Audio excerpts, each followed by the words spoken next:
কতবার দোয়া ইউনুস পাঠ করলে গাইবী সাহায্য পাবেন আপনি। আল্লাহ রাসূল সাল্লাল্লাহু আলাইহি সাল্লাম তিরমিজি শরীফের বর্ণনা বলেন 3505 নম্বর হাদিস, আল্লাহ রাসূল বলছে যারা দোয়া ইউনুস পাঠ করে আল্লাহ পাকের কাছে কোনো কিছু চায়, আল্লাহ পাকের কাছে সাহায্য প্রার্থনা করে, আল্লাহ রাব্বুল আলামিন সঙ্গে সঙ্গে তাকে সাহায্য নাজিল করে।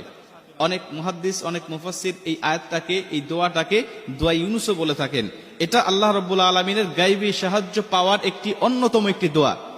তিরমিজি শরীফের বর্ণনায় আল্লাহ রাসূল সাল্লাল্লাহু আলাইহি ওয়াসাল্লাম বলেন, আমার ভাই ইউনুস আলাইহিস সালাতু ওয়াসসালামকে যখন নৌকা থেকে যখন সাগরে নিক্ষেপ করা হয়েছিল, নৌকা থেকে যখন তাকে সাগরে নিক্ষেপ করা হলো, তিনি পানির নিচে পড়ে গেলেন।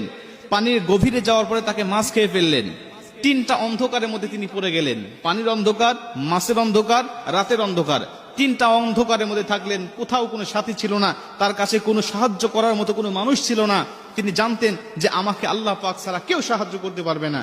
তখন ইউনুস আলাইহিস সালাতু ওয়াসসালাম আল্লাহ পাকের কাছে দোয়া ইউনুস পাঠ করতে লাগলেন।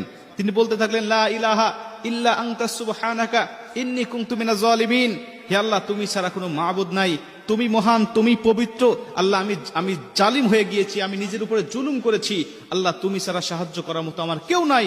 আল্লাহ রাব্বুল আলামিন তাকে মাছের পেট থেকে আল্লাহ পাক তাকে হেফাজত করলেন। আল্লাহ পানির অন্ধকার থেকে তাকে আলোতে নিয়ে আসলেন, রাতের অন্ধকার থেকে আল্লাহ দিনের আলো দিলেন। তিনি মুক্তি হয়ে গেলেন, তিনি আল্লাহ পাকের শুকরিয়া আদায় করলেন।